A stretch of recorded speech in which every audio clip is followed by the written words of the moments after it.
मला बोलू द्या अंतर्गत मी विषय घेतला आहे नातं. मित्रांनो, आपल्याला रक्ताचं नातं असलं पाहिजे, कारण सुखादुःखात ते नातं आपल्या जवळ असतं आणि त्यामुळे आपलं काही दुःख हलकं होतं. जर आपल्या मनामध्ये काही वाईट जर विचार येत असतील तर 4 शब्दांनी ते नातं आपलं जे दुःख आहे ते हलकं करून टाकतं. मैत्रीचं नातं हे नातं नाही रक्ताचं असतं, नाही आपल्या संबंधाचं असतं, पण तरीही ते एका वाक्यातून जुडलं जातं. म्हणून आपण मैत्री सुद्धा बाळगली पाहिजे आणि आपलं नातं कोणाशी आहे यावरून आपली किंमत कळते. म्हणून आपली मैत्री एका चांगल्या माणसाशी असली पाहिजे. आपले आई वडील यांच्याशी आपलं रक्ताचं नातं असतं, म्हणून आपण ते नातं जपलं पाहिजे. कारण या आपल्या आयुष्यामध्ये जर आई वडील असतील तरच आपली किंमत जगाला माहिती असते. जर आजच्या काळात आपल्याला जर आई वडील नसेल तर ते नसताना त्यांची किंमत आपल्याला लक्षात येते. म्हणून योग्य वेळी आपण ते ओळखून त्यांची काळजी घेतली पाहिजे.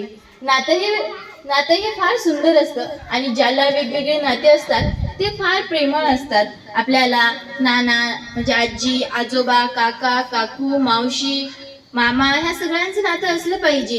कारण उन्हाळ्याच्या सुट्टीमध्ये मामा आपल्याला त्याच्या गावाकडे घेऊन जातात. तिथे वेगवेगळी मुलं असतात, त्यांच्याशी मैत्री करायला मज्जा येते. म्हणून नातं हे फार महत्त्वाचं असतं. आणि मी माझ्या वडिलांना विचारलं होतं, बाबा या जगामध्ये असं कोणतं सोनं आहे जे सोनाराच्या दुकानावर भेटत नाही? तेव्हा माझ्या बाबांनी खूप चांगलं उत्तर दिलं.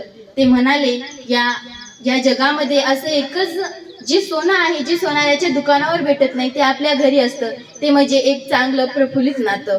म्हणून आपण नातं जपलं पाहिजे आणि ते एका सोन्याप्रमाणे असतं, त्याची किंमत आपण कधीही करू शकत नाही.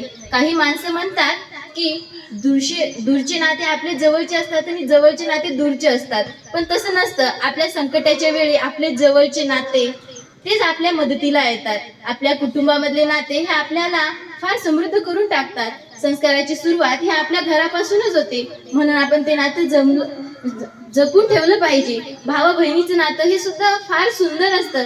त्यामधून भावा बहिणीचं प्रेम आपल्याला लक्षात येतं. रक्षाबंधन हे त्यांच्यासाठीच असतं. असे वेगवेगळे सण सुद्धा आपण नात्यावरून साजरा करू शकतो. म्हणून आपण ते नाते जपले पाहिजेत. आणि नातं हे फुलपाखरासारखं असतं, म्हणून आपण नेहमी त्याला आपल्या जवळ ठेवलं पाहिजे आणि त्याची काळजी घेतली पाहिजे. धन्यवाद.